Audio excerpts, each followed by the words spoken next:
2, 3 ദിവസമായിട്ട് പല റൂമറുകളും കേട്ടതുകൊണ്ട് തന്നെ വളരെ ആകാംക്ഷയോടെയാണ് ഇന്നത്തെ എപ്പിസോഡ് കാണാനായിട്ടിരുന്നത്. കാരണം ജിസേല് പുറത്തായി എന്നൊക്കെയുള്ള ഒരുപാട് വാർത്തകൾ കണ്ടിരുന്നു. അപ്പോൾ ജിസേല് പുറത്തായി എന്ന് പറയുന്നത് ഉള്ളതാണോ ഇല്ലയോ എന്നുള്ളൊരു സംശയമുണ്ടായിരുന്നു. സോ എന്തായാലും അങ്ങനെ കാത്തിരുന്ന് ഒടുവിൽ എവിക്ഷൻ നടന്നിരിക്കുകയാണ്. ജിസേല് ബിഗ് ബോസ് വീട്ടിൽ നിന്ന് പുറത്തായിരിക്കുകയാണ്. വളരെ ഭയങ്കരമായിട്ട് എന്താ പറയാ, ഒരു ആകാംക്ഷ നിറഞ്ഞ ഒരു പ്രോസസ്സായിരുന്നു. കണ്ണൊക്കെ കെട്ടി പിന്നീട് ആദ്യം 2 പേര് സേഫ് ആവുന്നു.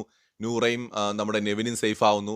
അത് കഴിഞ്ഞിട്ട് ആദിലയുടെ അടുത്ത് ചോദിക്കുന്നു, ആരാണ് നിന്റെ ആദിലയുടെ ഏറ്റവും അടുത്ത ഫ്രണ്ട് ആരെന്ന് ചോദിക്കുന്നു. അനുമോൾ എന്ന് പറയുന്നു.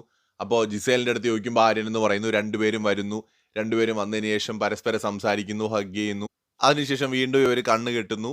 2 പേരെയും, ഈ ആദിലയും അതുപോലെ തന്നെ ജിസേലിനെയും 2 ആൾക്കാർ ബിഗ് ബോസിന്റെ ക്രൂവിൽ നിന്ന് 2 പേര് വന്ന് ഇവരെ വിളിച്ചുകൊണ്ടങ്ങ് പോവാണ്. എന്ത് സംഭവിച്ചു എന്ന് ആർക്കും അറിയില്ല.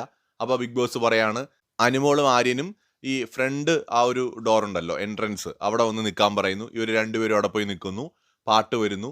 പെട്ടെന്ന് കയറി വരുന്നത് നമ്മുടെ ആദിലയാണ്. സോ ആദില സേഫും ജിസേൽ ഔട്ടുമായിരിക്കുകയാണ്. വീട്ടുകാരെല്ലാവരും ഞെട്ടിയിരിക്കുകയാണ്. അതേ സമയത്ത് നമ്മുടെ ആര്യൻ പൊട്ടി കരയുകയും ചെയ്യുകയാണ്. കൂടുതൽ അപ്ഡേറ്റ്സുമായി വീണ്ടും വരാം.